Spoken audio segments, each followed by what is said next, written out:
Hi అండి, నేను మీ ధనాషోమిస్ వంటిల్లు. ఫ్రెండ్స్, ఈరోజు ఆలు బజ్జీ అనేది వేసుకోబోతున్నాం అనమాట. దానికోసం 2 పెద్ద సైజు ఆలు తీసుకున్నాను. వాటిని బాగా వాష్ చేసి సన్నగా స్లైస్ లాగా కట్ చేసుకోవాలి. సన్నగా కట్ చేసుకోవాలండి, లేకపోతే రావదనమాట. తర్వాత ఒక పెద్ద స్పూన్తో 2 స్పూన్ల వరకు శనగపిండి తీసుకున్నాను. అందులోకి కొద్దిగా ధనియాల పౌడర్, కొద్దిగా జీలకర్ర, కొద్దిగా వాము కూడా వేసుకున్నాను. ఒక 2 టేబుల్ స్పూన్లతో కారం కూడా వేసుకున్నానండి. కొద్దిగా సాల్ట్, రుచికి సరిపడా సాల్ట్ అనేది వేసుకోవాలి. దీని అంతటిని మెత్తగా కలుపుకోవాలన్నమాట. బాగా కలుపుకోవాలి, ఆ స్లైసులకి పట్టే విధంగా కలుపుకోవాలన్నమాట. వీటిని పక్కన పెట్టుకోవాలి. నేను స్టవ్ మీద కళాయి పెట్టుకొని ఆయిల్ అనేది డీప్ ఫ్రైకి సరిపడా ఆయిల్ అనేది వేసుకున్నానండి. ఆయిల్ అయితే కాగింది. ఇప్పుడు నేను ముందుగానే ప్రిపేర్ చేసుకున్న ఆలూని అయితే బాగా వేసేస్తున్నాను. చూస్తున్నారు కదా, వీడియోలో చూస్తున్నట్లు. అలా బాగా ఆయిల్ అనేది బాయిల్ అవ్వాలండి. మీడియం ఫ్లేమ్లో పెట్టుకోండి, హై ఫ్లేమ్లో పెట్టుకోకండి. అలానే లో ఫ్లేమ్లో కూడా పెట్టుకోకూడదు అన్నమాట. సో ఫైనల్లీ మన ఆలూ ఫ్రై అనేది రెడీ అయిపోయిందండి. దీనికి మనం ఆలూ ఫ్రై అనేది ఎప్పుడైనా ట్రై చేయాలనుకుంటే ఇలా ట్రై చేయండి, చాలా బాగుంటుంది. నేను ఒక బౌల్లో అయితే ఒక 2 న్యూస్ పేపర్లు వేసి తీసుకున్నాను. ఎందుకంటే ఆలూకి ఏదైనా ఆయిల్ గట్టు ఉన్నట్లయితే ఆ న్యూస్ పేపర్స్ అనేవి పీల్ చేస్తాయి అన్నమాట. అందుకోసం ఒక 2 న్యూస్ పేపర్లు వేసుకొని నేనైతే బౌల్ తీసుకున్నాను.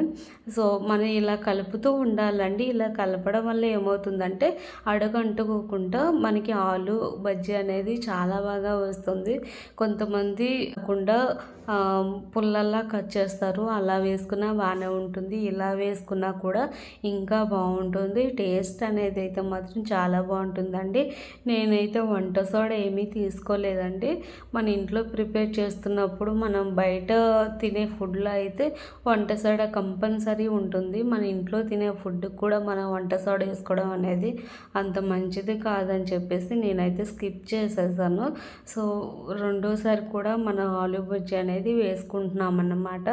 మన ఆలూ బజ్జీకి ఎక్కువ ఇంగ్రీడియంట్స్ ఏం అవసరం లేదండి. ఫుడ్ కలర్ కూడా చాలామంది యూస్ చేస్తారు. నేనైతే ఫుడ్ కలర్ కూడా స్కిప్ చేసేసాను.